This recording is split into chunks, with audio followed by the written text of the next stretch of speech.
Yoga Nidra is a really ancient relaxation technique, right? That plays a lot with the realms of sleep and wakefulness, right? So we induce sleep in the body and in the thinking mind, but then we try to keep our awareness present so that the awareness can start to travel in between these waves of consciousness, all of these stages of consciousness, all of these brain waves as well, right? From alpha to theta to gamma to delta, all of that, right? So a very common thing that happens is that we fall asleep completely, and it's fine, especially if you need the sleep, it's great, right? Because it's really deep sleep. But the magic happens when you remember. The magic happens when you are semi-present or more present than not present, knowing that you will be falling into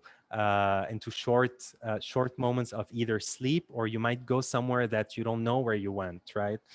And these are great ways of really starting to access rooms inside of the body, which are also rooms inside of the mind. Because remember, the magic square that we looked at in the beginning, it's not only one is the perineum, two is the right eye. No, what in one way, yes, it is. But then one can be the soles of your feet, and two can be your right hand.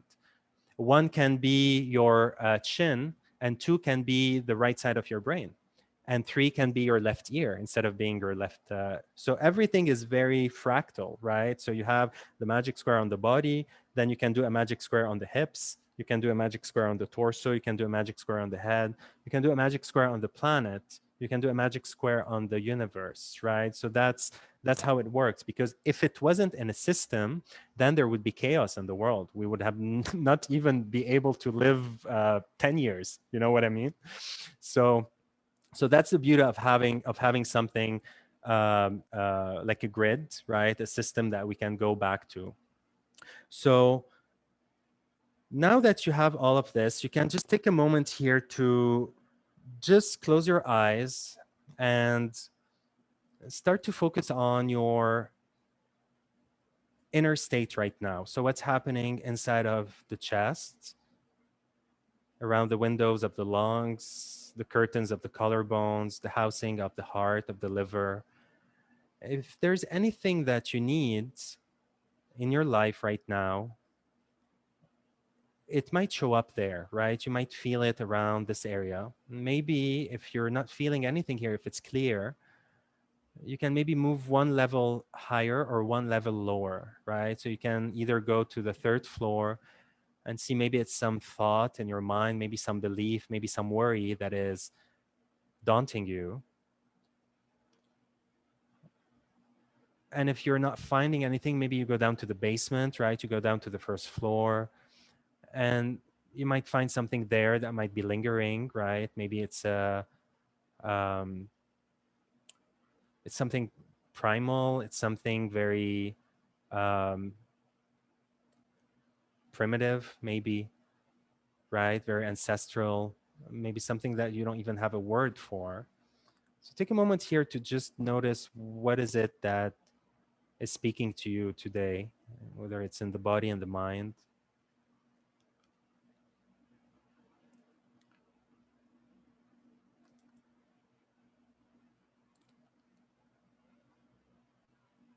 And then start to take this thing and flip it so that you see the other part of it, right? So go to the opposite of whatever you have noticed, right? If it's something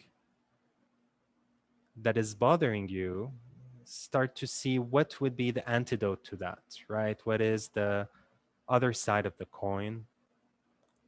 And begin to formulate a vision around what you need today. And of course, if you found something very happy inside of you, don't go for the opposite, right? Just augment it, right? So build your vision on that feeling of happiness. But if you found something that is a hindrance for you, that is blocking you, that is creating tension inside of you, start to see what would be the vision, right, that would flip all of that and make it joyful and happy for you.